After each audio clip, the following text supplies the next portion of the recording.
we will see next in the series of image to diagnosis on sonoshare.in. This is in the category of basic principles in color Doppler involving the fetal pulmonary artery. Now, what are the basic principles here will be involved here is a color Doppler and the importance of angle of incidence.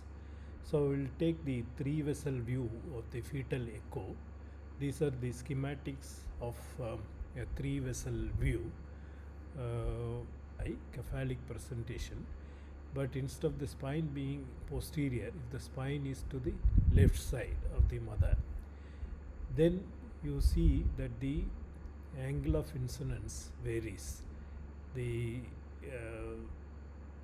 flow is not closer to the zero as seen in the upper part of the incidence. So that is the normal fetus which we saw in the earlier image with the fetus in longitudinal line, cephalic presentation, spine to the left.